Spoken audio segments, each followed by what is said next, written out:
Como dice Marie Curie, en la vida no existe nada que temer, solo cosas que comprender.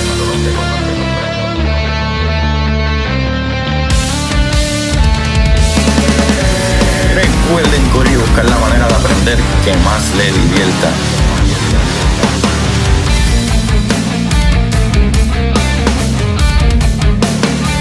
Neil deGrasse Tyson dice: nadie que es curioso es tonto. Las personas que no hacen preguntas permanecen ignorantes el resto de su vida.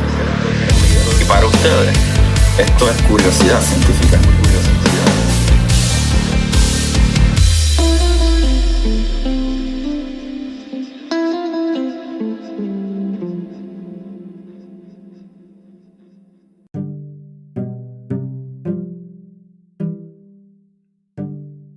Buenas, Corillo de Curiosidad Científica, bienvenido otro día más a su programa de curiosidad. Aquí con ustedes, como siempre, Agustín Valenzuela, su host, trayéndole las maravillas del universo. Y el día de hoy, nuevamente, parece que debe existir algo por ahí ¿verdad? que bendice a uno de alguna manera. No sé si serán las gafas de Papito Mark o whatever. Tengo aquí la persona perfecta para que me explique eso ya mismo, porque hoy tengo el honor de tener conmigo a Nieto, Mr. Tonita, el gran host del super programa que tengo que confesar que soy súper fanático de The Grey Zone, la zona gris ¿verdad? De su programa de geopolítica. Podcast. El podcast, mano, como tú dices, el mejor podcast de bajo presupuesto. Gracias, Agustín, gracias por la invitación y por estar aquí. Pues vamos a aportar. Yo no soy muy bueno en la ciencia que digamos, pero los temas que tú quieres hablar, pues ahí sí puedo hablar. Sí, mano, sí, definitivamente. Yo creo que esto se puede ir de la mano un poquito con el caso de que ya tuvimos un podcast bastante interesante que era lo del radiotelescopio.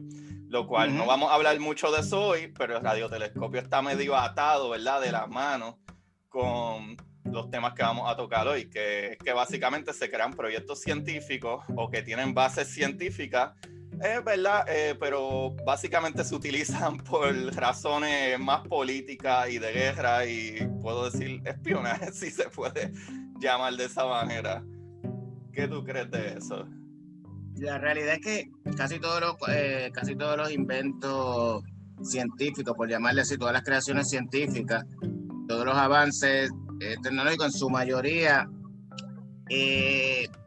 han sido utilizados, aunque no hayan sido creados para la guerra, se le ha dado un uso específico para la guerra, ya sea la pólvora, ya sea la aviación, básicamente todo. Tú lo puedes haber creado la dinamita, la puedes haber creado con un interés, con otro tipo de interés, pero al final termina ya sea en un ángulo político o en un uso bélico militar. Exacto. Pues tú me enviaste, ¿verdad? Porque hace unos días te escribí y tú me enviaste unas cosas que no tenía ni idea, ¿sabes? Y definitivamente quiero tocar. Hay cosas que sí sabía, como por ejemplo la carrera espacial, que vamos a tocar un poquito después, pero ya que hablaste de ese tipo de cosas, creo que podemos brincar a la parte de comunicaciones. Como eso mismo, los teléfonos no se inventaron porque queríamos tener mejor contacto con las abuelas en el otro lado del mundo, ¿sabes? Definitivamente no. El telégrafo y el teléfono, pues mayormente sí tenía un uso, sí se le podía decir que tenía un uso para comunicaciones civiles, pero realmente mayormente se utilizaba en comunicaciones gubernamentales, porque de por sí no cualquiera tenía, la mayoría del el 99% de las personas no tenían los ingresos, ni tenían la riqueza para poder tener el teléfono, tener el telégrafo. De por sí el telégrafo era una estación que había en cada pueblo. Y pues básicamente sí, en las comunicaciones sí. Mayormente era el gobierno políticamente para mantener el status quo, para mantener las comunicaciones dentro de ya sea las colonias, ya sea las regiones más lejanas, pues ese fue el primer uso que se le daba a ese tipo de comunicaciones. Ok. Pues entonces vamos a brincar a eso, porque tú me hablaste de un programa que me corrige, ¿verdad? Si lo pronuncio mal, no sé si debo de llamarlo en inglés como Echelon o Echelon o Echelon. Como tú prefieras, porque realmente yo lo he escuchado de las dos maneras. Yo he escuchado como Echelon, Echelon y hasta Echelon también lo he escuchado que lo pronuncian de esa manera. Así que en eso no hay, eso es lo de menos. Mano, yo nunca había escuchado de ese programa. Por eso es que quiero empezar por ahí. Nunca había escuchado, ¿sabes? Ni mencionar eso en lo absoluto. Precisamente porque ese era el propósito de que nadie lo escuchara mencionar. De que, Claro. para los que no conocen o no saben o nunca lo han oído mencionar, es que Echelon o Echelon, como le quieran llamar, es un programa específico de vigilancia de comunicación y monitoreo de comunicaciones que fue creado por lo que se llama, en español le podemos llamar la Alianza de los Cinco Ojos o los Five Eyes, que son 5 países, de los 5 principales países de habla inglesa: Estados Unidos, Canadá, Reino Unido, Australia y Nueva Zelanda. Estos 5 países, durante la Guerra Fría, hicieron un pacto en aquel momento era para monitorear las comunicaciones que podían venir desde la Unión Soviética y los países del bloque comunista en aquel momento. Aunque la historia de ellos viene de un poquito antes de la Segunda Guerra Mundial, cuando Estados Unidos y el Reino Unido establecieron una especie de alianza en aquel momento para poder intercambiar información sobre lo que en aquel momento se llamaba la máquina Enigma. Hay hasta una película que habla de eso. La máquina Enigma era una máquina que utilizaban los nazis, que lo que hacía era que los mensajes los codificaba. Y entonces esa es la manera en la que ellos pensaban. Hay una película que se llama The Imitation Game, que es la historia de Alan Turing, que era el matemático inglés que fue el que rompió los códigos. Oh, sí, he escuchado eso. Oh my God. La máquina Enigma era la máquina que utilizaban los nazis. Y a través de eso era que ellos mandaban, codificaban, la máquina codificaba y decodificaba mensajes. Estados Unidos y para el 1941 por ahí ya empezaba la Segunda Guerra Mundial.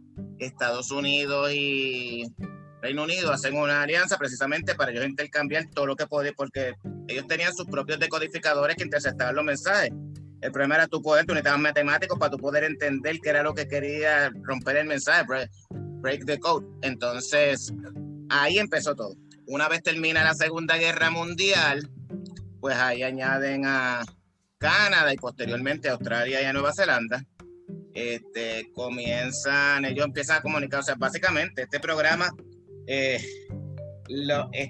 monitorea cerca de 2.000 millones, o sea, 2 billones de comunicaciones diarias. What? Pero en todo, o sea, Estados Unidos, etcétera, o solamente estaban tratando de interceptar las comunicaciones allá. El sistema de Echelon tiene satélites, tiene antenas, interceptan cables ultramarinos para poder las comunicaciones de internet, las llamadas telefónicas, básicamente todo. La cosa es que siempre se pensaba que esto era por la Guerra Fría y que posteriormente, cuando una vez cayó el muro de Berlín y se desintegró la Unión Soviética, pues pensaban que eso se iba a acabar. Pero al contrario, en los 90 explotó un escándalo porque ahí es que la Unión Europea se da de cuenta de que existe este programa. Hasta los 90 fue que vinieron a darse cuenta. Y posteriormente, cuando vino lo del 9/11, pues se justificó, porque en aquel momento era por la guerra al terrorismo, pues se justificó mantener, ya no estaba el comunismo, ni la Guerra Fría, ni la Unión Soviética, pero ahora estaba pues el terrorismo y eso justificaba. En Estados Unidos eso se combina con el Patriot Act, que te permite a ti monitorear comunicaciones en un momento dado hasta de los propios ciudadanos, y pues la cosa pues escala. Y entonces desde ahí, o sea, básicamente ellos pueden monitorear todo, o sea, ellos monitorean todo tipo de comunicación. Tú pensabas que y eso fue una de las cosas que reveló Edward Snowden en el 2013.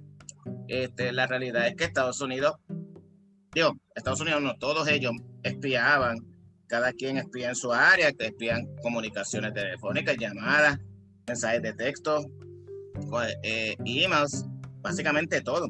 Lo que pasa es que las computadoras y los sistemas que ellos tienen, pues saben, lo filtran. O sea, ellos no están, el sistema filtra, escucha acá la comunicación y siempre va a buscar X o Y palabras claves o X o Y tipo de cosas. Si se menciona alguna de esas cosas, digo, yo no sé, por poner un ejemplo, yihad, si el mensaje tiene yihad, que significa guerra santa en árabe, pues probablemente ese mensaje pues lo va a tirar para otro lado, y entonces para poder monitorear y ver de quién es el que envía, cuál es el contexto y todo lo demás. Pero básicamente todo pasa por ahí. Wow, loco. O sea que tú me quieres decir a mí que o sea, este es definitivamente un ejemplo súper brutal de cómo se utiliza la tecnología y avance científico, ¿verdad? A favor de, obviamente, procesos militares y de gobierno. Pero, Incluso peor aún, te puedo dar otro ejemplo. sí, por favor. Tú has escuchado, en ese caso son los 5 países, son los 5 países, pero hablando específicamente de Estados Unidos, si hablamos, tú has escuchado de la NSA, la National Security Agency, ¿verdad? Ajá. La NSA es gracioso porque la NSA también pasó lo mismo, era una agencia que estaba completamente escondida. La NSA la fundó Harry Truman en el 1952, el presidente Truman, y eso vino de una orden ejecutiva que estaba literalmente escondido, como en la 7ª página de la orden ejecutiva aparecen como 2 o 3 oraciones que hablan de que se va a crear una agencia de inteligencia ultra secreta, por decirlo así, que responderá específicamente a la rama ejecutiva. ¿Qué sucede? Y ahí se le asignaron fondos. Eso fue en el 1952. No es hasta el 1975 que cuando el Congreso en el Senado de los Estados Unidos están haciendo unas investigaciones de otra cosa, viene a salir a la luz que hay esta agencia súper secreta que a esa fecha tenía 60,000 empleados. O sea, no es que tenía más empleados que la CIA, tenía más empleados que todas las demás agencias de inteligencia de Estados Unidos juntas. Y un presupuesto millonario, era ultra secreta, que se dedicaba a espiar todo tipo de conversaciones. En aquel momento eran telefónicas porque no había internet. Incluso habían espiado hasta los propios senadores. Ahí surge toda la cosa. En aquel momento el Congreso en el 1975 pasa una ley que es lo que se llama la FISA, Foreign Intelligence Surveillance Act, que prohíbe al NSA espiar las conversaciones de los ciudadanos americanos en Estados Unidos. Si lo tienen que hacer, pues tienen que solicitar una orden. Hay un tribunal bien secreto que lo llaman un FISA Court, y tienen que explicarle al juez el juez federal, por qué razón es importante, por qué se justifica que intervengan las comunicaciones, vigilen las comunicaciones de este ciudadano americano, etc. Y si tienen eso, pues ahí sí. Pero lo que pasa es que la NSA, o sea, era completamente secreta. La realidad es que no existe una ley que cree la NSA. Eso, a diferencia de la CIA, que fue creada por el Congreso, por una ley del Congreso, la NSA fue creada por la rama ejecutiva, por una orden ejecutiva. No existe una ley que regule, que limite, que establezca los límites que tiene la NSA, más allá de que a los ciudadanos americanos, pues, en territorio americano, pues no pueden ser espiados, pero a menos que un juez lo autorice. Pero es completamente, cuando eso se descubre, eso fue tremendo escándalo en aquel momento, porque hasta los senadores habían espiado, hasta senadores y todo, porque eso fue en la época de la Guerra Fría. Ajá. Cuando estaba toda esta cosa de todo este terror de que habían comunistas infiltrados en todas las esferas, hasta en el Congreso. Uh-huh. Y pues era una cacería de brujas, y esto pasaba. Y entonces, pues la NSA así fue que surgió, o sea, y ellos siguen monitoreando. Eso es lo que también revela Snowden, que fue contratista. Trabajó para uno de los contratistas de seguridad de la NSA y de la CIA. Por eso es que él tenía tanta información y sabía tanto, y reveló tanta información. Y técnicamente, pues ellos monitorean todo. O sea, ellos pueden monitorear todo, o sea, todo. Wow, pero te pregunto, pues, creo que había leído un artículo al respecto con eso, y relevante como a Cuba, si no me equivoco, uh-huh. ¿Qué presidente fue el que puso si no me equivoco, a lo mejor me estoy equivocando, pero si no me equivoco, como que fue el presidente que puso la guerra en contra del comunismo o maybe me equivoco, pero sé que como que pasaron o una ley o algún presidente, algo así, que bueno, se formó un revolú en Cuba. Bueno, si a lo mejor tú te refieres, quizás te refieres a la crisis de los misiles en Cuba, o a o a la invasión de Bahía de Cochino. Maybe eso. Porque la invasión de Bahía de Cochino, ambas cosas pasaron bajo Kennedy, cuando estaba bajo la administración Kennedy. La invasión de Bahía de Cochino fue un plan que trabajó la CIA para crear una invasión con refugiados cubanos que viajaron, que fueron entrenados que viven en Estados Unidos y fueron entrenados por la CIA para que entonces invadieran Cuba y trataran de derrocar el gobierno de Fidel Castro. Eso fue en 1961. Castro Fidel lo que llevaba eran como 2 o 3 años, en el poder. Y fue un rotundo fracaso y fue una vergüenza para la administración de Kennedy, porque ellos, los que no mataron, los atraparon y los encerraron. O sea, básicamente fue un papelón.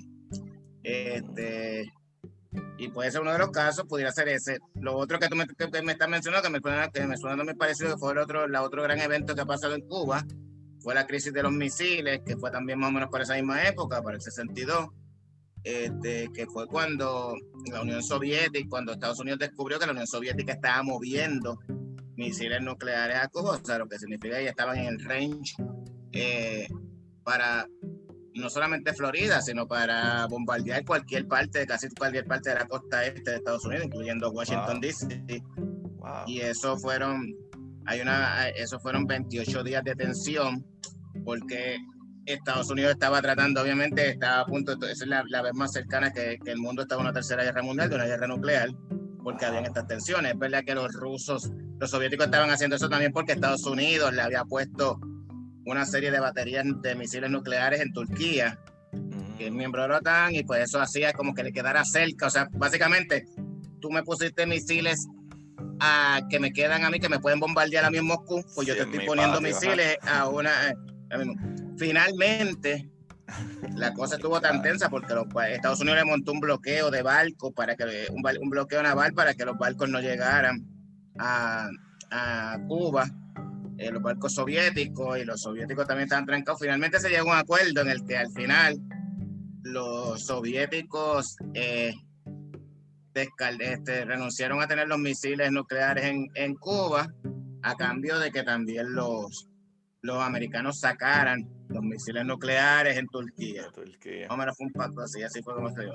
Pero fueron 28 días de puro estrés y pura tensión. Wow, mano. Yo estaba viendo aquí también que este proyecto, jugando, duró sobre 50 años, alrededor de 50 años. El proyecto ese de Ekelon, o whatever, ¿cómo se llama? Luego, ese es un montón de años. Y me parece sorprendente, disculpa que te interrumpa, que hables de eso, del budget, de que nadie sabía de eso. Pues, por ejemplo, yo soy un advocate para el Planetary Society, y pues yo llamo ¿verdad? al elector y le digo y whatever, y tú tienes que como que conocer un poquito de cómo se divide el pie, el pastel en el gobierno, el dinero y etcétera. Y por ejemplo, tú sabes que hay 4 trillones de dólares más o menos, pero 2/3 de eso van obligados para algo que no se puede sacar nada. Y queda 1/3, que esa mitad de ese tercio es para el ejército, y la otra mitad del tercio se tiene que dividir en una sexta parte. Y por eso es que la ciencia no coge nada y whatever, y nos tenemos que dividir con 1000 cosas. Se me parece impresionante que ahora yo estoy pensando, ok, y entonces ¿a dónde van exactamente esos 2/3 que no son obligados? Pero entonces todas las demás funciones del gobierno están divididos en la mitad de 1/3, incluyendo la ciencia, la educación, la policía, whatever, porque la mitad de ese 1/3 es del militar. O sea que ya los militares tienen su $500 billion ahí. El presupuesto militar siempre va a tener prioridad en Estados Unidos. Siempre va a ser si no es la partida más grande, de las partidas más grandes que hay en el presupuesto. Y eso básicamente es sagrado, o sea, porque el presupuesto militar implica mucho más que simplemente pagar la nómina de los soldados. El presupuesto militar incluye desde compra de armamento, desde proyectos nuevos que dinero destinado para proyectos nuevos que están en etapa experimental, upgrades a todo lo que tengan que hacer, básicamente todo, o sea, va de todo eso, construcción de nuevas bases, lo que sea. Y siempre, pues hay muchas partidas que están escondidas, o sea, porque hay cosas que te puede decir que hay algo que sí va destinado a esto, pero no te va a dar realmente qué es lo que significa o para dónde va específicamente, y de ahí por lo general es que salen todas esas partidas que para proyectos que casi nadie se entera. Por eso digo que como que tú tienes ahí por lo menos... Nunca vas a ver yo una mismo línea como advocate, exacto, yo mismo como advocate, yo sé de ese 1/3 que se divide entre la mitad militares y la mitad todo lo demás que somos científicos, escuelas, policía, recursos, gobierno, sabes, como que, ¿y dónde va ese otro 2/3 que no está especificado? El presupuesto militar, precisamente por ser militar, muchas veces tiene partidas que son confidenciales, que no están abiertas públicamente para que las vean, que sí se le identifican a los senadores o a los congresistas que van a trabajar cosas, se les explica lo que es, pero no para el público, entonces quizás tú no vas a saber realmente, y pues no es que todos vayan para espionaje ni para desarrollar máquinas experimentales ni ningún proyecto así, pero hay muchos que sí. Exacto. Qué brutal. Pues hablando de eso, wow, mano, para que ustedes vean cómo la tecnología, y creo que seguimos en ese camino, por los que todavía no entienden por qué este capítulo es referente a eso, a la tecnología, a los estudios y las cosas que se crean, pero detrás de ellos realmente lo que hay es una base, ¿verdad? Más política o ¿verdad? Sea de defensa, o sea por la razón política, económica o whatever que tengan, ¿verdad? Que lamentablemente usualmente termina siendo militar. Y con eso mismo, entonces yo quiero brincar un poquito a algo que yo sé que a todo el mundo le fascina. Y es la carrera espacial. Rusia, ya que terminamos ahorita con algo de Rusia, que casi terminamos en la Tercera Guerra Mundial. ¿Qué sucedió? ¿Por qué existió a primera instancia una carrera espacial? ¿Por qué no como ahora, que por ejemplo ahora mismo tenemos la Estación Internacional Espacial, que básicamente es Rusia y Estados Unidos en su mayoría? Pero sin embargo cosas como China no se permiten ahí. Pero en aquellos tiempos, ¿verdad? Para el principio de los 50 podría decir yo, y actually alrededor de los 40 y pico, pero para los 50 a los 60 fue el mega palo, o sea, el mega, olvídate. ¿De dónde salió eso? ¿De dónde, si me puedes decir, de momento decidieron, el espacio, otra frontera, ¿qué vamos a hacer ahí? Lo que sucede es que tras la Segunda Guerra Mundial comienza el periodo de la Guerra Fría, donde la Unión Soviética y Estados Unidos, que habían sido aliados para derrotar a los nazis y a Hitler, pues automáticamente dejan de ser aliados, porque precisamente por los sistemas políticos y económicos que cada quien tenía, o sea, Estados Unidos y el Reino Unido y Francia, pues, y el mundo occidental, pues básicamente en su mayoría era un sistema capitalista, y creían en el capitalismo. También, pues, en los valores de la democracia y todo este tipo de cosas, aunque sea por lo menos en el papel, aunque sea aparentándolo en el papel, pero sí. Por otro lado, la Unión Soviética, pues, era un país comunista con un régimen totalitario, y ya habían unas diferencias bien claras. ¿Qué sucede? Una vez termina la Segunda Guerra Mundial, automáticamente comienza lo que se llama la Guerra Fría. Y la Guerra Fría, pues, era una guerra que nunca se llevó a cabo, pues era la Guerra Fría. Entonces, pero en la Guerra Fría se libraron un sinnúmero de batallas, por decirlo así, que en su mayoría no fueron batallas físicas. Sí hubo unas cuantas guerras, como por ejemplo la Guerra de Corea y la Guerra de Vietnam, que fueron guerras en el contexto de la Guerra Fría, pero aunque no era Estados Unidos directamente contra la Unión Soviética, era lo que se llaman guerras por proxy, o sea, a través de utilizaba a otros para pelear mis guerras. Pero cuando me refiero a que hubo un montón de batallas que no eran físicas, es que la Unión Soviética y Estados Unidos comenzaron una competencia en todo, o sea, en todo, no solamente la carrera espacial, o sea, básicamente en todo, en la ciencia, en el arte, en la construcción la construcción, era una competencia constante en la construcción de todo, o sea, desde de barcos, submarinos, aviones, más la carrera espacial, todo eso junto, o sea, era todo junto. Y el objetivo principal era, pues, en la mayoría de los casos, era como que probar quién lo tiene más grande, porque realmente era, literalmente era así, o sea, tenemos, por ejemplo, los soviéticos crearon los submarinos clase Typhoon, que son los submarinos más grandes que han existido, o sea, literalmente es el objeto más grande que ha cruzado por debajo del mar, o sea, cuando estoy diciéndote que básicamente medían aproximadamente el tamaño de 2 campos de fútbol de soccer. Wow. Eso es una bestia así, o sea, y eran unos animales, los submarinos clase Typhoon, se hicieron como 6 o 7, eran submarinos nucleares. Y eso era pues algo, eso era lo que en aquel momento pues los soviéticos querían utilizar para impresionar, porque, o sea, mira qué clase qué grande lo tengo el submarino. Exacto. Mientras tanto, los americanos construían portaaviones, que luego empezaron a batallar en la construcción, en una competencia tecnológica en quién creaba los mejores aviones. Y eso vino, o sea, era una competencia constante antes de llegar incluso a la carrera espacial, porque, por ejemplo, para el 1950, por ahí, cuando comenzó la guerra de Corea, Estados Unidos tenía en aquel momento la superioridad aérea, porque tenía los jets más modernos en aquella época. Pero rápido vinieron los soviéticos y crearon el MiG-17, que fue como una competencia para lo que tenían los americanos. Entonces, los americanos tuvieron ahí rápido que crear un nuevo avión, que es el F-4 Phantom, que era un jet fighter multifunction, que para aquel momento, para el 54, cuando salió, era la última que había en la avenida. Ahora mismo ese era el que no rastreaba los satélites o algo así, o volaba bien bajito o algo así. Ahora y vamos a llegar a eso, ahora hay varios que no son, que por su diseño y todo lo demás no lo detectan los radares. Luego los rusos hicieron el MiG-23, era como la competencia, tú escribes uno, tú sacas uno, tú sacas otro. Ajá. Finalmente, para los 70, los americanos habían sacado el F-15 y el F-16, que todavía están corriendo, por ejemplo, el F-16 todavía está corriendo por ahí, le han hecho un montón de upgrades, le hacen cambios, pero sigue siendo un F-16.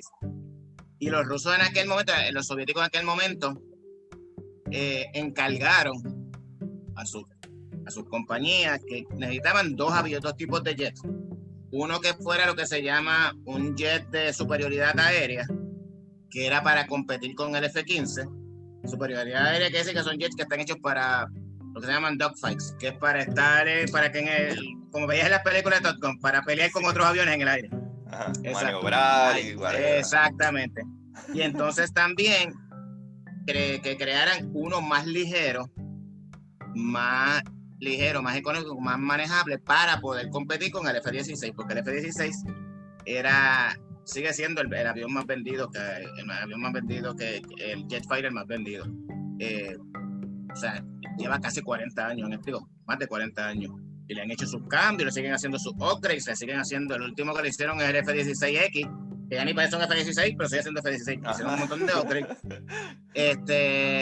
Pero el punto es que salen los soviéticos y crean el MiG-29 para competir. El MiG-29 fue, en muchos sentidos, los americanos y básicamente la OTAN, que son como quien dice, los americanos y su corillo, por decirlo así. Para ellos el MiG-29 era casi una leyenda, era un rumor porque no lo habían podido ver bien, o sea, era como que sí sabían que había un avión nuevo de los soviéticos, pero salió en producción en 1976 y la primera vez que lo vienen a ver, básicamente casi más o menos a identificar que pueden más o menos ver todas las cualidades que tienen y todo, fue en el 93, después de la caída de la Unión Soviética. Eso fue los otros días. Anteriormente sí habían podido captarlo, pero todo era casi legendario, o sea, no era algo que tú pudieras comprobar.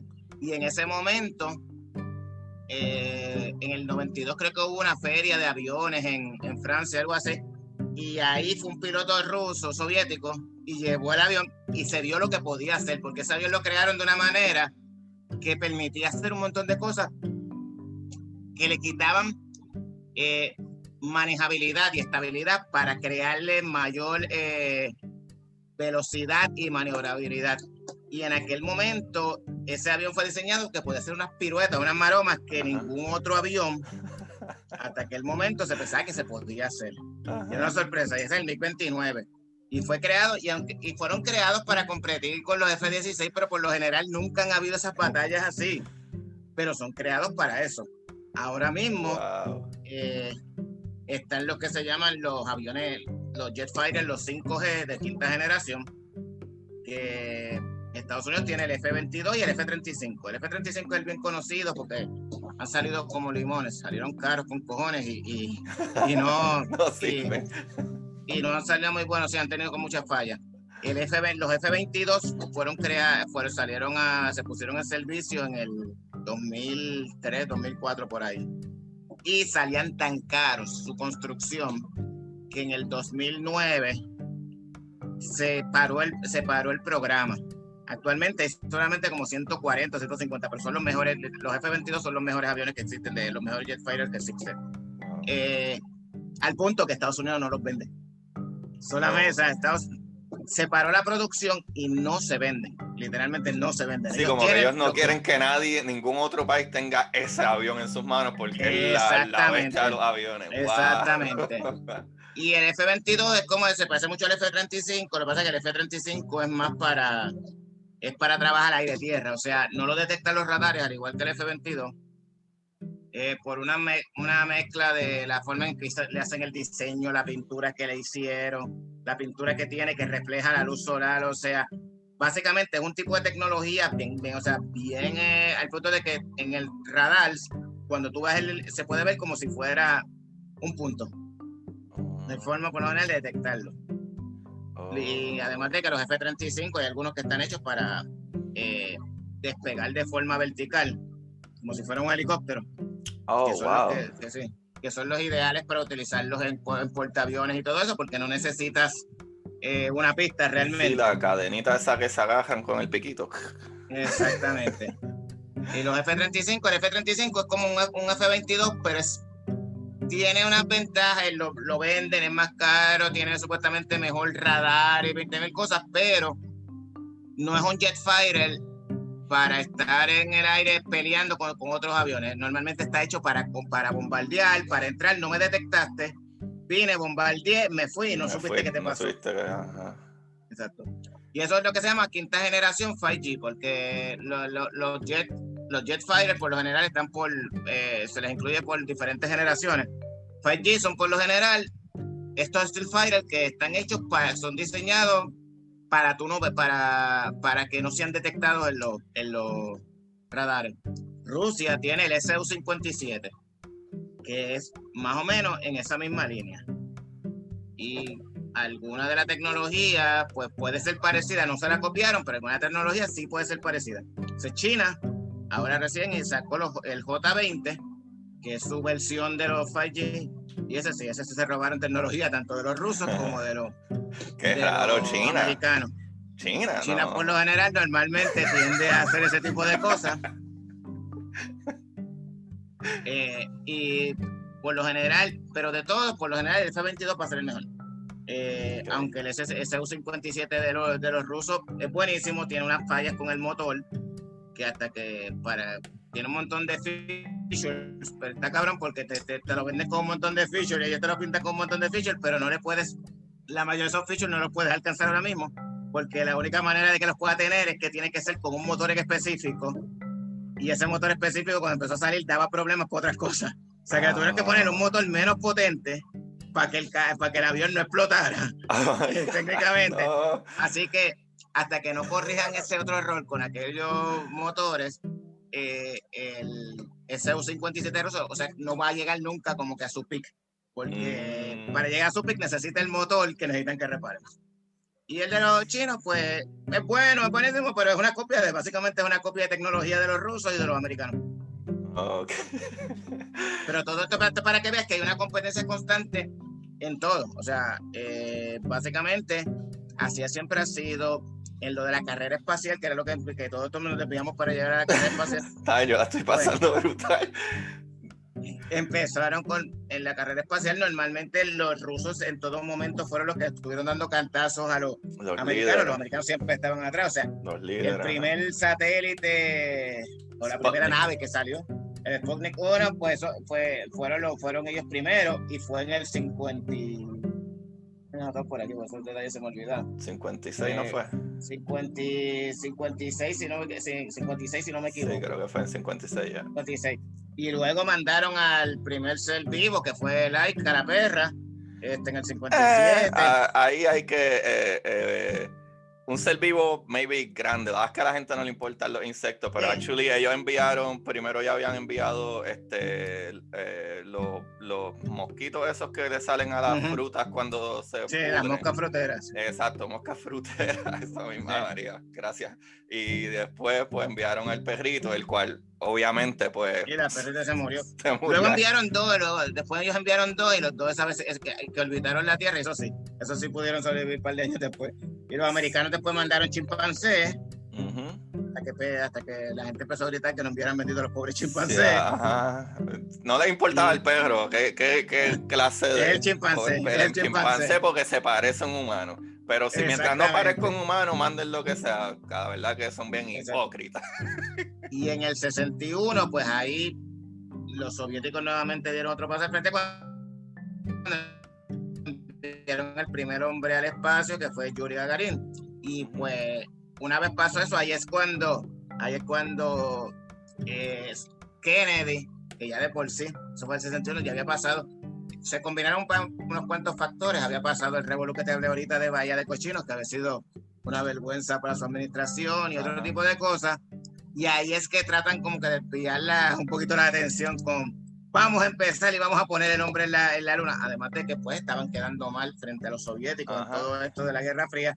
Pero también era para tratar de cambiar la narrativa y no seguir quedando mal él como presidente, porque está cogiendo azotes. Y ahí fue que él hizo el gran speech que siempre utilizan todas las películas para hacemos esto no porque es fácil, sino porque es difícil. No sé qué. Y el punto es que los americanos mandaron, el primer americano salió como 23 días después de que Yuri Gagarin, pero la cosa es que siempre los rusos estaban. La primera caminata espacial también fueron los rusos.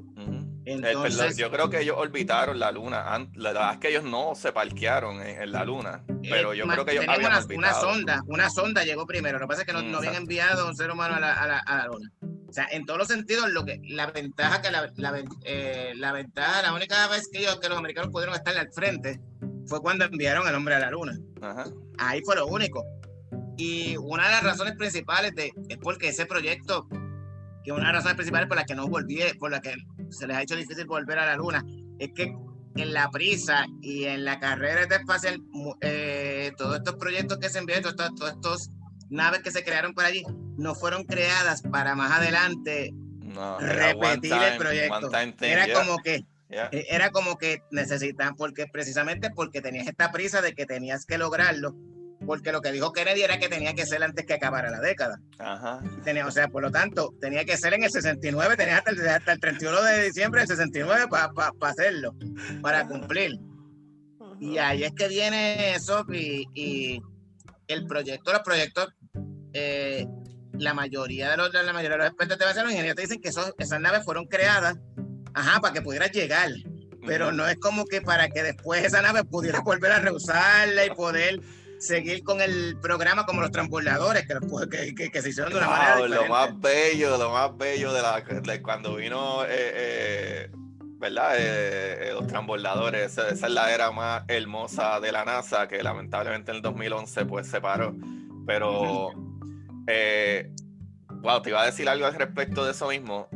Para los que no saben, una sonda es una nave como un satélite. Pues tú dijiste sonda para que el corillo entienda. Pero que no está tripulada. Exacto.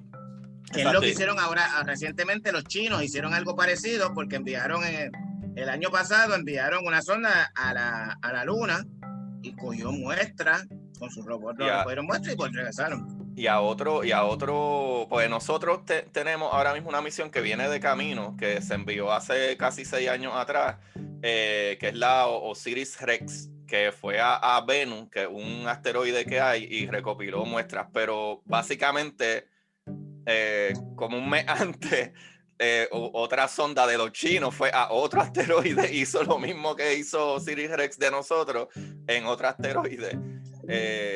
¿Sabes? Y vienen de camino, ¿sabes? Ahora para acá con todas esas muestras y todas esas cosas. Y algo que también me dijiste que yo entendía, no sabía, qué bueno que me lo dijiste, que yo entendía que como que algún humano había orbitado la luna antes de aterrizar, pero no habían aterrizado, pero fue una sonda, nunca hubo un humano que orbitara la luna, o sea, hasta el día que llegamos y ya. Exactamente. Ok, no y sabía después, eso. y después de eso, pues sí, después de eso hubo como 4 o 5, creo que fue 5 veces más que... Fueron que 12 aterrizaron. astronautas, actually. Sí, 12 astronautas han exacto. pisado la luna. Lo que pasa es que Y luego, siempre se habla de una cosa, uh-huh. del Sí, pero 69 exacto, de astronautas. hubo como 5 misiones más, 4 o Ajá. 5 misiones más, que sí llegaron a la luna. Lo que pasa es que después, todo eso fue en los 70, la cosa se aguantó y la gente se quedó pensando, pero ¿por qué se aguantó la cosa? Lo que pasa es que una de las razones principales es que esto era una carrera, esto era una Sí, ya no hay competencia. motivación, ya no hay motivación. Una Ajá. vez los soviéticos, pasa esto, que ya en los 70 la Unión Soviética también estaba empezando a sentir los efectos económicos. Ya una vez llegaron allí los americanos, pues ellos no tenían la misma motivación para seguir con esto y no iban a seguir invirtiendo. Al no haber esa misma motivación, posteriormente los americanos pues dicen, pues está bien, pues ya yo vamos a dejarlo aquí, ya yo llegué, logré lo que yo quería. Han usado la excusa de que cada vez que les preguntan te dicen, no, para eso mejor yo voy a Marte. Esa es la excusa nueva. Y entonces posteriormente, en los 80, ahí es que comienza lo que tú mencionas, tú me dijiste que querías hablar un poquito de la Estación Espacial Internacional. Ahí en los 80 es como que empiezan nuevamente, ya se está acabando lo de la Guerra Fría y Estados Unidos y la Unión Soviética pues empiezan a hacer un poquito las paz y dicen, mira, vamos a ponernos de acuerdo para poder montar algo allá arriba y si lo hacemos entre los dos sale más barato. Exacto, porque en aquel momento China todavía no estaba muy presente en las cosas espaciales. China ha venido como catching up y ahora es que está, y no solo China, loco, hay la agencia europea, está la China, está la árabe, si no me equivoco. Ajá, ¿verdad? los japoneses también. Los japoneses están súper duros, y actually los árabes, los europeos, italianos. Yo vi un video, yo no sabía mucho de la estación espacial hasta que vi un video y yo vi que eso básicamente eso es como un Lego. Cada quien llega y le monta un pedazo de lo que trae de su nave y la encaja y sigue creciendo. Lo primero fue un laboratorio que actually los primeros que enviaron su primer cantito fueron los rusos nuevamente. Como que el brazo actually que conecta whatever o mueve las cosas es canadiense. Los canadienses son los duros en hacer brazos mecánicos. So, básicamente casi todos los brazos mecánicos, incluso el brazo mecánico del Shuttle, también fue Canadá, fue una aportación de Canadá. No estoy seguro porque ellos son los que siempre hacen el brazo mecánico. Lo que entiendo es que ellos tienen el diseño brutal al respecto con eso, porque todo, el de la estación espacial, el del Shuttle, todo siempre fue Canadá el que aportó el brazo. Pero me parece súper interesante de que ahora mismo, ¿cuál tú crees que entonces es la razón? Digo, obviamente NASA, ¿verdad? En nuestro caso acá bien americanizado, tiene ahora conexiones con otras compañías privadas. Les va a salir un poco más. Han decidido privatizar, porque el problema es que llega un momento, como tú estabas hablando ahorita, del presupuesto. Cuando tú vas a pedirle dinero al Congreso para X o Y cosas, la realidad es que este tipo de proyectos así, los políticos lo ven, los congresistas lo ven como, ajá, ¿para qué? ¿Y para qué tú quieres esos chavos? ¿Y qué tú vas a hacer? Sí. ¿Mandar una navecita otra vez ahí en el espacio a dar vuelta? Eso no. Créeme que no sé. Entonces, en el caso de los presidentes, el problema es que casi todo, o sea, Kennedy no vio Kennedy no, por razones obvias, no pudo ver la llegada del hombre a la luna. Pero aún si Kennedy estuviera vivo, no hubiera sido el presidente porque en el 68 ya le había tenido que dejar a veces el próximo. ¿Qué pasa? Que como todos los políticos, los proyectos que son a largo plazo no les gusta envolverse directamente en esos proyectos porque al final es como que yo voy a meter los chavos ahí, voy a empujar esto, pero al final el que lo va a inaugurar, el que va a estar presente va a ser otro. O sea, ni siquiera aunque yo gane y revalide este año, pues esto es a largo plazo, esto es algo que va a ser de aquí a 10 años. Y en 10 años yo no voy a estar en Casablanca. Entonces, ¿de qué vale que yo empuje todo esto y gaste tanto? Porque al final no puedo decir, no es un anuncio de campaña decir, estamos trabajando para enviar esto, porque no hay nada. O sea, es como que tengo un proyecto en marcha. La gente lo que le gusta ver resultados y los políticos les gusta enseñar resultados. Exacto, yo construí esto. Aunque lo haya creado otro al principio, claro. Y exactamente. Está súper funny, discúlpame de nuevo que te interrumpa, que no solo en la política. Tú como científico, si vas a traer una propuesta científica, tiene que ser una propuesta científica en tu lifetime. Se supone que tú la empieces y la termines. Si tú tienes 70 años y tienes problemas de alta presión, probablemente tú no puedes correr el proyecto. Te van a decir, ese proyecto suena bien, pero se lo vamos a dar a nieto para que lo bregue, porque tú no vas a estar vivo cuando acabe el proyecto.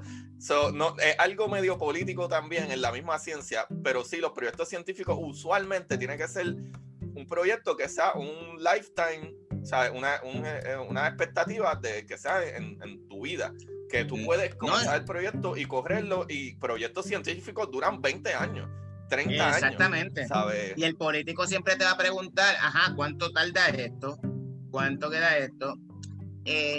Como yo le expliqué para la entrevista a ustedes con Neil Tyson, con Neil deGrasse Tyson, Rubén me preguntó un par de cosas. Yo le dije, mira, la realidad es que el Congreso, y yo hice con él una mezcla y le dije, mira, así funciona el Congreso. Yo le dije, yo voy a ser un congresista y tú tratas de venderme que por qué en el presupuesto de aquí yo te tengo que dar estos chavos para estas cosas científicas. Y yo le expliqué cómo era, o sea, básicamente, ¿y qué hace esas cosas? El radiotelescopio, ¿y qué hace eso? Para escuchar, ¿qué yo gano con eso? No, porque va a hacer la ciencia. ¿Qué ha descubierto eso en los últimos 5 años? O en los últimos años. Pues, ¿para qué te voy a dar chavo para eso? No tenemos más cosas de eso. Así mismo le va a decir Joe Smith, el congresista de Wyoming, y le va a preguntar que por qué razón él tiene que darle 50 millones, 100 millones a él. De la misma manera, cuando tú vas al Congreso para que te pregunten, por supuesto, en esos comités te van a preguntar, ¿y para ir viaje a dónde? ¿Y qué tú vas a hacer con esos chavos? Para la NASA, para investigación, ¿Para qué? Ya nosotros fuimos a la Luna, literalmente uno le va a decir, ¿para qué ya fuimos a la Luna? Sí, ¿Para qué queremos ir a Marte? ¿Eso no lo puede hacer la empresa privada? Pues déjalo que sea la empresa privada. Y realmente en esa línea en la que está trabajando Elon Musk con SpaceX y este otro, el de Virgin, se me olvidó el nombre, Larry Silver, si no me equivoco, que también le está invirtiendo en eso, y hay otros millonarios que están invirtiendo en ese tipo de cosas. El de Amazon también, Exacto. Pesos, no voy a ver cómo se llama. Toda esa gente están invirtiendo en eso porque... Y en la medida que más la empresa privada invierta más en eso, el gobierno va a invertir menos, aunque siempre hay un interés, y por eso es que Trump creó el Space Force, que ya es una esa es mi contestación a la pregunta que el senador Zangano hubiese dicho. ¿Qué es lo que he descubierto en los últimos 5 años? Nosotros hemos detectado más de miles de asteroides que todos los años por estudiarlos conocemos sus órbitas lo suficiente para saber en qué punto de trayectoria año por año necesitamos deflect estos asteroides, que puede ser lo más útil y la única herramienta real que tiene el Space Force para poder bregar con la fuerza espacial. Y número 2, no solo eso, nosotros en el planeta Tierra y astronautas que están en el espacio, la manera de poder estudiar cosas como la radiación espacial, cosas como el solar wind, ¿verdad? Los vientos solares y todas esas cuestiones, para ver el efecto radiactivo que recibimos que cruza entre la atmósfera y que cruza entre los astronautas que están allá arriba, que a cada rato tienen que decirle, muévanse, métanse en el cuartito ese porque hay una ráfaga de radiación ridícula y podemos a lo mejor, ¿verdad? Estudiar todos esos mismos spots que hay en el Sol y tratar de identificar cuánto tiempo toma y cuánto tiempo puede durar para poder seguir avanzando estudios científicos, biológicos, químicos, mecánicos que trabajan diferente y completamente diferente en el espacio, aparte de ver qué tipo de radiación nos llega de mucho más lejos de otros planetas, radiaciones como la Fast Radio Wave,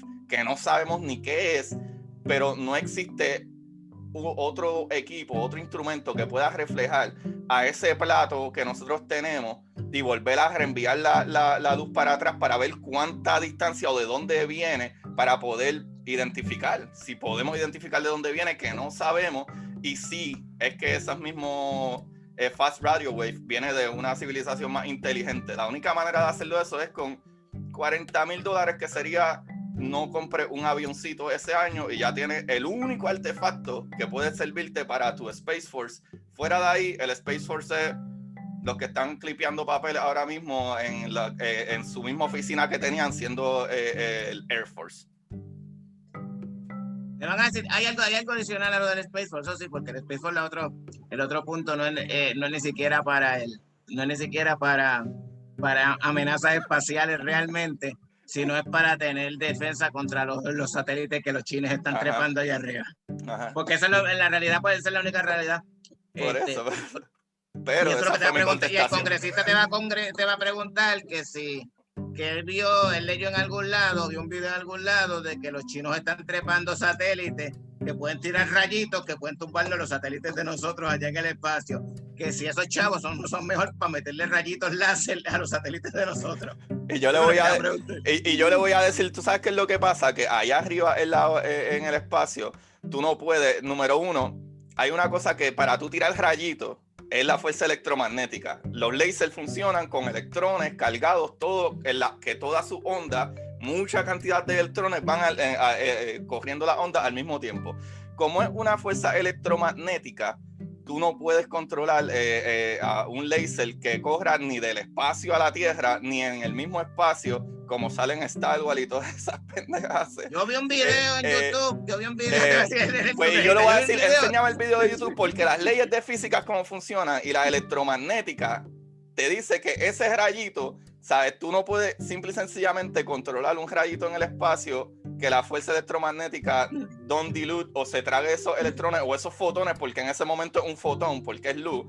Y la energía que tú necesitas para eso es completamente, ridículamente súper fuerte y grande, como para tú no detectar con simple y sencillamente telescopios de infrarrojo o ultravioleta,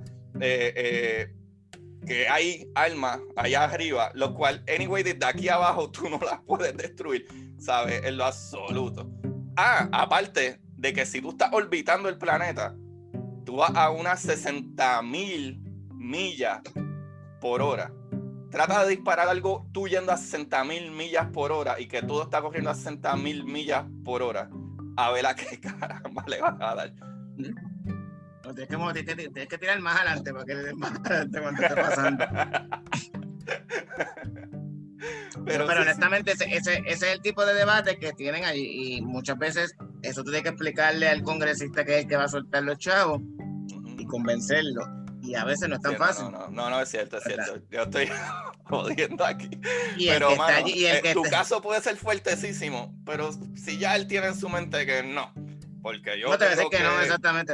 Ya no, ¿sabes? No me importa. Y hay otros que son y hay algunos que son peores, porque si hay algunos que si le empieza a hablar demasiado científico, se van a decir que no desde el principio. Sí, ¿no? Porque van a decir, no entendí lo que dijiste, y como no entendí, no te voy a aprobar. La propuesta anual, perdona que te interrumpa, para que la gente tenga idea, la propuesta anual que nosotros hacemos en ¿sabes? La NASA y la Sociedad Planetaria y todo eso, es alrededor de 720 y pico, 700 y pico de páginas. Las páginas que se llegan a aprobar de ese budget son 22, 25, una basura, para que tengas idea. Pero además mía, sí, discúlpame. No, pero sí, es que así mismo es. Así mismo es, empiezan a tachar y empiezan a preguntar, esto no va. Y así que funciona la cosa. Así que funciona la cosa. Eso está... Pero realmente es eso, y esa es la razón principal. Como volviendo a la Estación Espacial Internacional, cuando yo vi ese video, yo dije, esto es como un Lego, esto es un Voltron, porque cada nave, mejor dicho, es un Voltron. Tú sabes que Voltron tenía todas las piezas y se iban montando, pues así mismo, que envían una nave y la nave no regresa, se enchufa ahí y es un pedazo nuevo de la estación. Hay una nave, un pedazo es ruso, otro pedazo es americano, otro pedazo es europeo, otro pedazo es japonés. Ajá, como te dije, otro pedazo del brazo de Canadá. De Canadá, así, exactamente. Bien interesante. Yo vi ese video, yo no sabía que eso era así, entonces cada vez que van llegando como que se van conectando, ajá, integrando. Ajá. Eso está brutal. Bueno, te iba a preguntar, ya que estamos hablando de eso ahí, ¿qué pasa con China y Rusia y Estados Unidos? Que para los que no sabían, China tiene, ¿verdad? Y tienen una nave, ¿verdad? Un shuttle, una nave, como le quieran llamar, para ir al espacio. Pero no va tantas veces al espacio, ¿verdad? Como Rusia tiene Soyuz, nosotros tenemos ahora Dragon, que en un momento era el shuttle, que terminó en el 2011. Pero China tiene su nave también, y etcétera. Es que no sale tanto por razones obvias de que no tiene dónde quedarse. Es como que lo cancelaron del B&B. ¿Por qué China no es parte de la estación espacial? Honestamente, desconozco la razón específica. Si te dijera algo, estaría especulando, pero yo puedo especular. Claro que sí. Ya hago haciendo el caveat de que ahora mismo estoy especulando y que pudiera ser todo lo que diga ahora en adelante, puede ser que nada sea cierto, pero de acuerdo a cómo funciona la cosa, me parece que además de que China es bastante conflictiva y China no le gusta trabajar en grupo, y todo lo que tiene que ver con la Estación Espacial Internacional, pues en muchos casos son trabajos en grupo. Tú tienes que, precisamente, si tú quieres que tu nave se conecte, pues tú tienes que compartir tu tecnología y tienes que recibir la tecnología para compartir, para hacerla compatible y todo esto. China es loca recibiendo que le envíen tecnología para ellos examinarla, pero compartirla le gusta, porque precisamente el problema de China es que tú le das cualquier cosa a China y China te lo va a copiar. O sea, la propiedad intelectual allí no vale para un carajo. O sea, literalmente eso no existe. O sea, en China eso no existe. Además de que, sí, ¿cómo que se llamaba la película esta? Hay una película bien famosa que es que vienen unos extraterrestres y llegan aquí a la Tierra, se me olvidó el nombre ahora, y como que se quedan ahí, la gente, todo el mundo está pendiente de qué es lo que van a decir y no se entiende lo que ellos están hablando dentro de la nave. Que es como con una tinta. Arrival. Sí, exactamente. Arrival, exacto. Si tú ves Arrival, eso es, cada vez que hablan, que dicen que los gobiernos del mundo se han puesto de acuerdo para tapar lo de los extraterrestres. Ajá. Y todo eso. No, aquí hay un problema. Tú puedes decir que algunos gobiernos sí, pero no todos. Ajá. Porque realmente lo que pasa en esa película es lo que va a pasar normalmente. China no trabaja en grupo. En esa película, ¿qué pasa? Que cuando le dan las instrucciones a todo el mundo, no disparen a las naves porque nos van a destruir. China no le hace caso al resto de los países que dicen vamos a quedarnos quietos. Ya ellos iban a bombardear la nave, y obviamente si tú bombardeas esa nave te va a contestar, y todas las demás que están por el resto del planeta van a empezar a contestar. Sí, porque no saben. Ajá. Exactamente, y no van a entender que cada país es aparte. Es como que me atacaron los terrícolas y ya. Pues básicamente eso pasa mucho con China. No son muy buenos trabajando en equipo. Puede ser esa una de las razones. Y otras razones puede ser también la renuencia que pudieran tener algunos otros países en compartir su tecnología. O sea, por el historial de espionaje, de robo de propiedad intelectual que tienen los chinos. Sí, Estados Unidos. Yo había leído un artículo que Estados Unidos no quiere a China. Pues, ¿sabes? La gente, los chinos no están en la Estación Espacial Internacional por el hecho de que la mayor aportación, no sé si monetario o whatever, de acuerdo a los informes, es Estados Unidos y Rusia. Y si no me equivoco, Estados Unidos tiene una, ¿verdad? Que si vamos a hablar tipo acciones, tienen el 51%, por ponerlo así. Y ese es otro punto, la participación en la Estación Espacial depende también de la aportación, es proporcional a la aportación que hace cada cada país o cada agencia espacial, porque por ejemplo hay una agencia espacial que es europea y que son varios países, y es proporcional a eso. Y pues si Estados Unidos pone más chavos ahí, pues tiene como que más poder de decisión. Exacto. Y en ese sentido, pues tú tienes un problema por la tecnología, porque China o sea, hace como, y esto es de siempre, hace como 5 años, T-Mobile en el 2014, hace como 6 años, demandó en los tribunales a Huawei porque tenían... sí. No, porque fue básicamente los que le robaron la tecnología. No, es que pensé que era otra cosa. Se pensé que era otra cosa. Un brazo mecánico que le robaron de los laboratorios de T-Mobile, de estos. Unos chinos, básicamente era para Huawei, y le robaron tecnología de software y hardware para Huawei, para sus teléfonos, incluyendo un brazo mecánico también. Wow. Constantemente los chinos andan reclutando. El año pasado fue el caso más grande que reclutaron, y el tipo fue arrestado por el FBI, el director de química de Harvard. Sí, que le pagaban, yo vi eso. Porque él recibía dinero, él no reportaba, el dinero que él recibía de los chinos. Y entonces también recibía fondos federales. Entonces tú no reportas eso es delito federal, y básicamente tú no lo reportas porque tú no quieres que sepan que tú tienes nexos con los chinos. Y técnicamente eso es lo que ellos normalmente hacen. Y el espionaje de los chinos no es ni siquiera es que te pagan por eso, o sea, es que te pagan porque tú le consigues información. Ellos tienen targets específicos, ellos buscan personas que tienen problemas de deudas. Económicos. Exactamente, ellos vienen y te saldan la deuda, te saldan la casa, te sacan de las tarjetas, que las tienes trepadas, tienes 35,000 pesos en tarjeta. Y debes todos tus préstamos estudiantiles todavía, y ya tienes 55 años y todavía de 200,000 pesos. Y te saldan esas cosas. Entonces, cuando te saldan eso, el problema es que ya una vez te saldan, básicamente la trampa es que estás atrapado, porque la realidad es que pues te lo pagamos nosotros. O sea, tú cooperas y te relativo a mí, chavos, pero si no cooperas, se van a enterar y ya cometiste, ya al aceptar los chavos, pues ya esto es un delito, y hay gente que no lo sabe. Y pues tiene dos opciones. Normalmente lo mejor que puedes hacer es ir al FBI y confesar, porque quizás así te tratan mejor.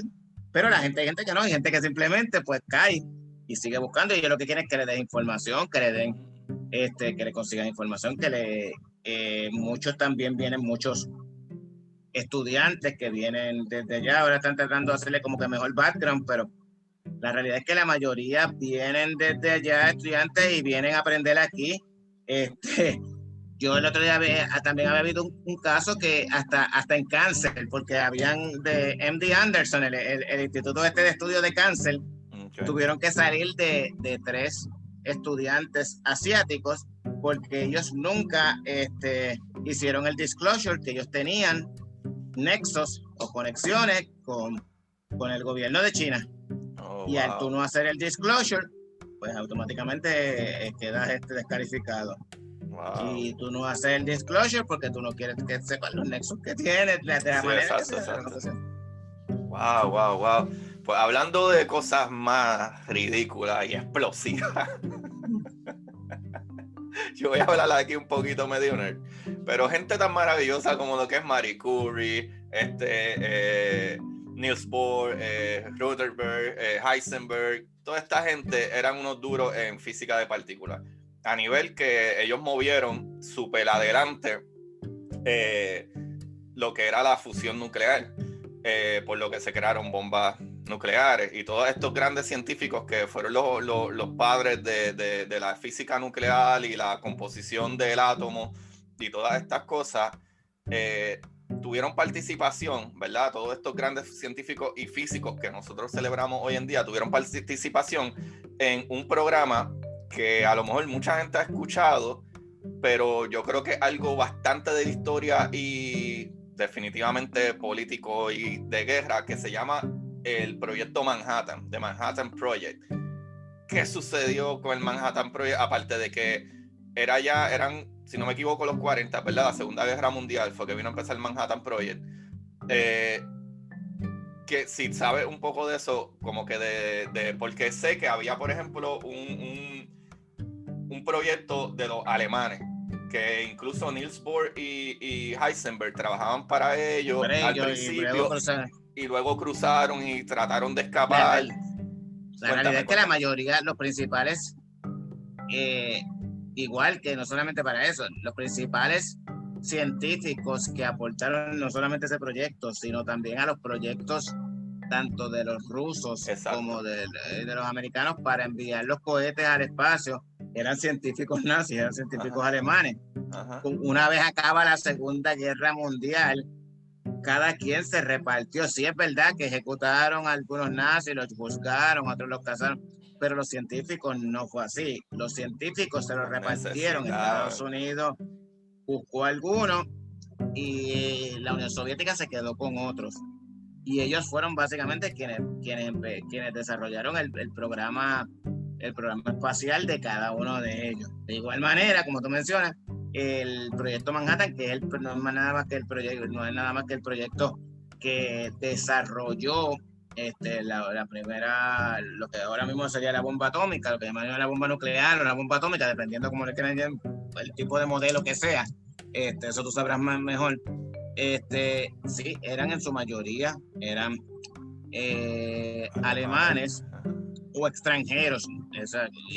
Incluso hay una anécdota que en un momento dado Einstein escribió una carta al presidente Roosevelt para que básicamente diera más fondos y diera luz verde, porque él estaba un poquito renuente a continuar con el proyecto.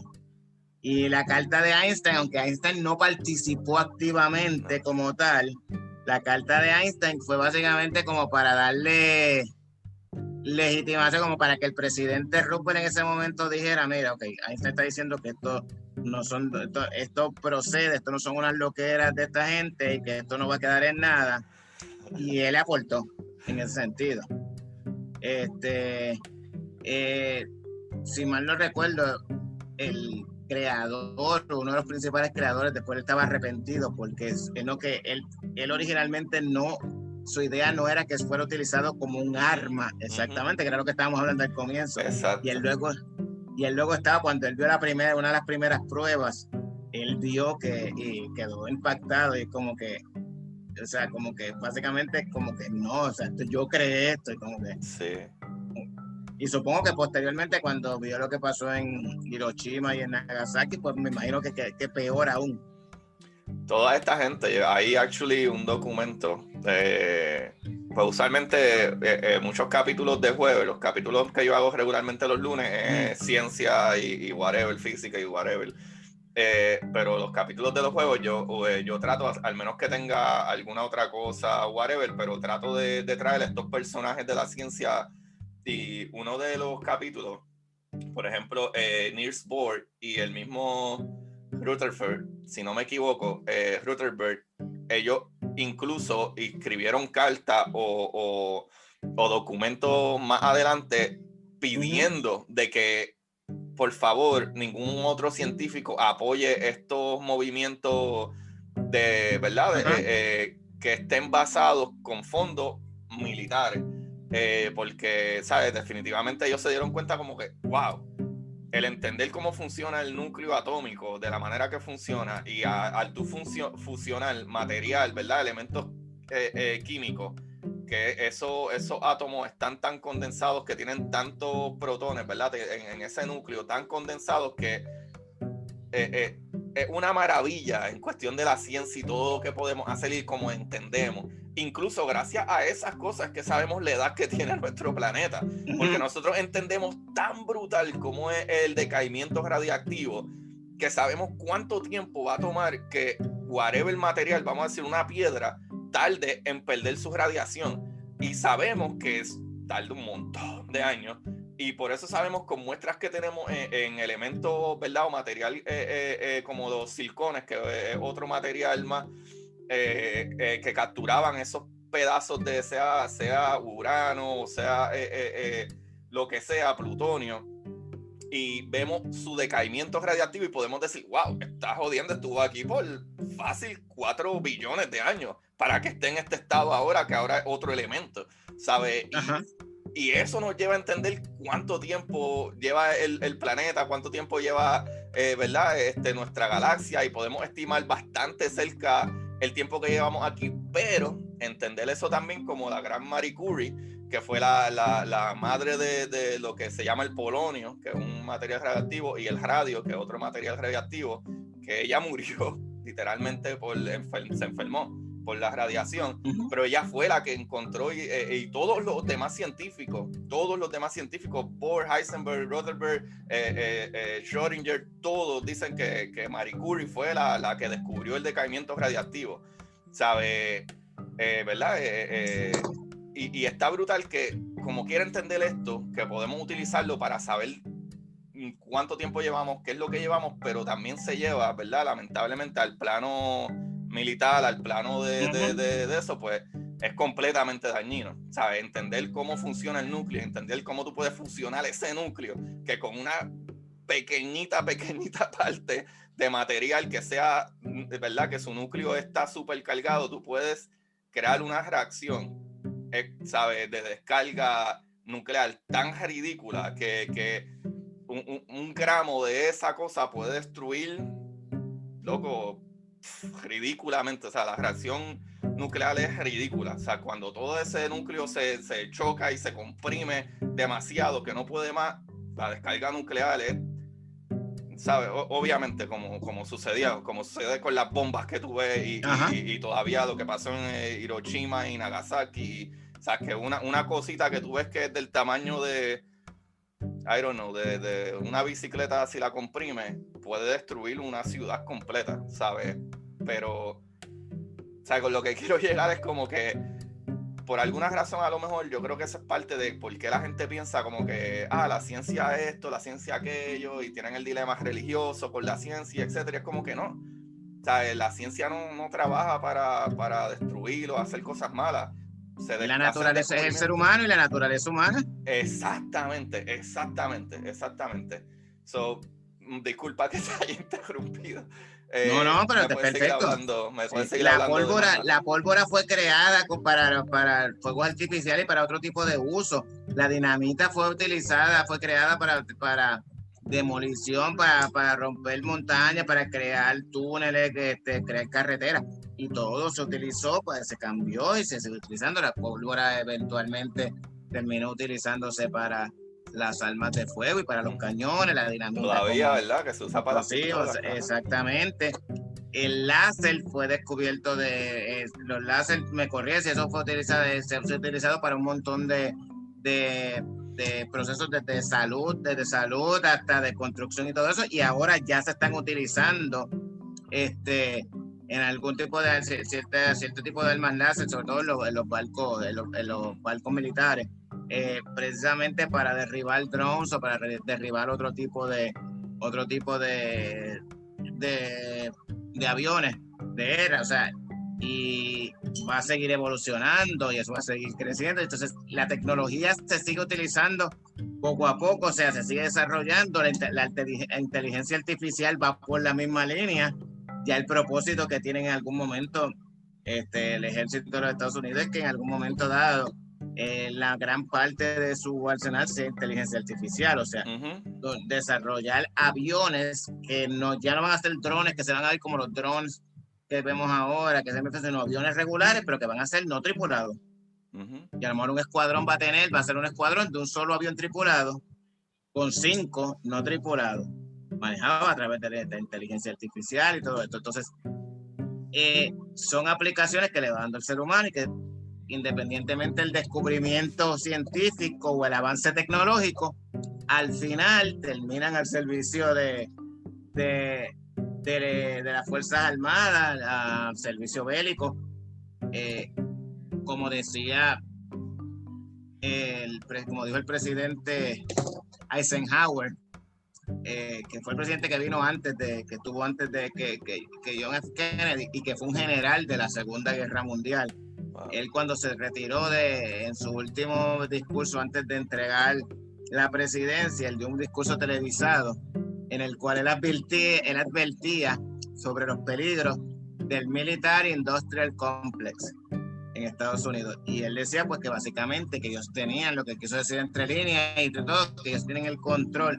Y eso es lo que tú hablabas antes, de que el presupuesto de las Fuerzas Armadas y todo lo que es militar, pues el Military Industrial Complex es una mezcla entre las Fuerzas Armadas y las empresas billonarias que desarrollan armamento y desarrollan todo este tipo de cosas.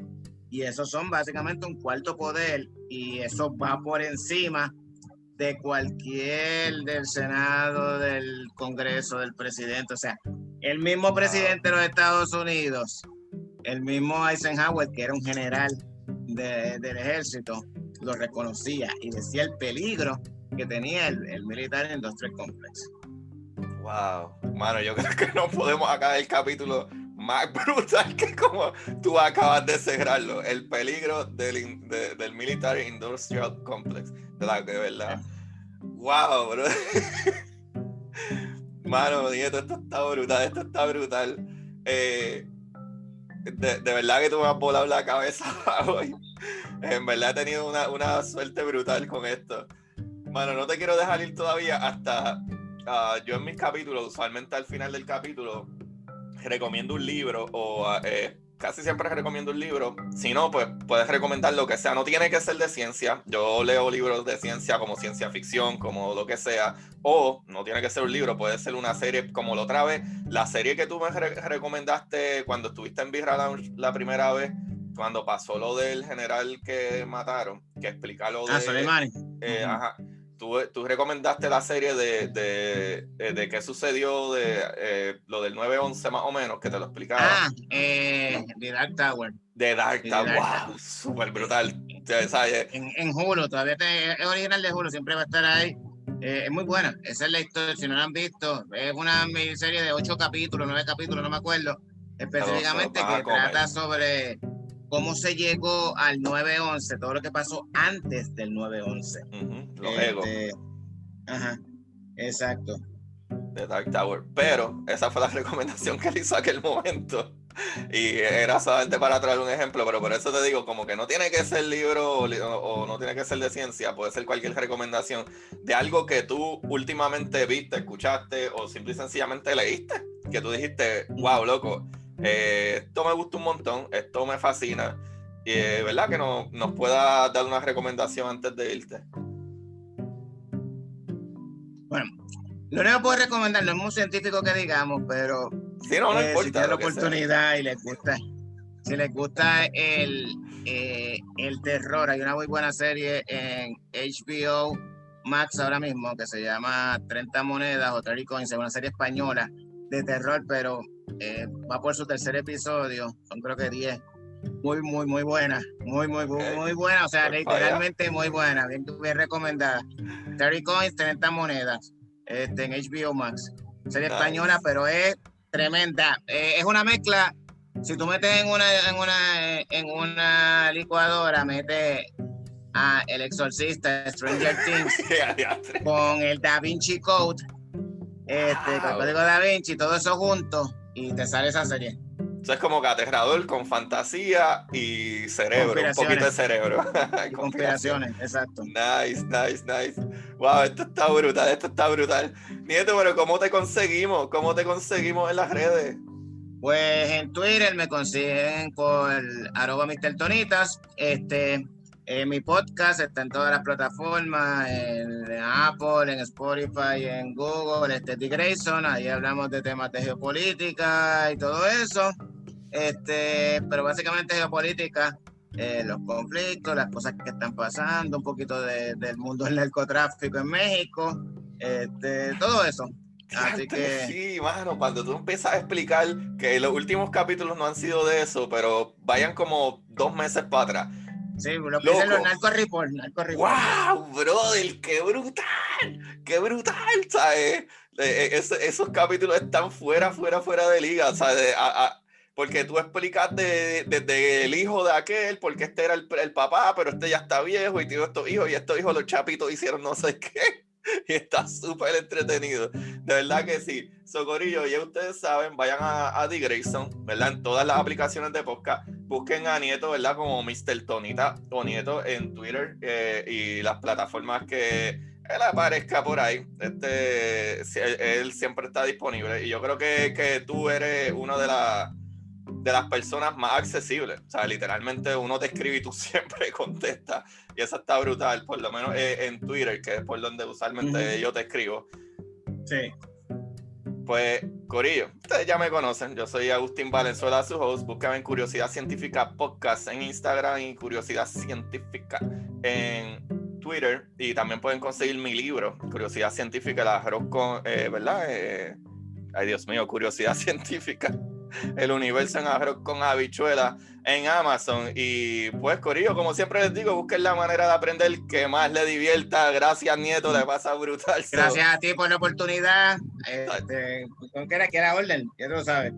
Gracias. Chequeamos, mi gente. Cuídense y sigan usando máscara, que ya estamos ahí al lado de las vacunas. Por favor, aguanten un poquitito más, ¿ok? Seguro que sí. Chequeamos. Bien.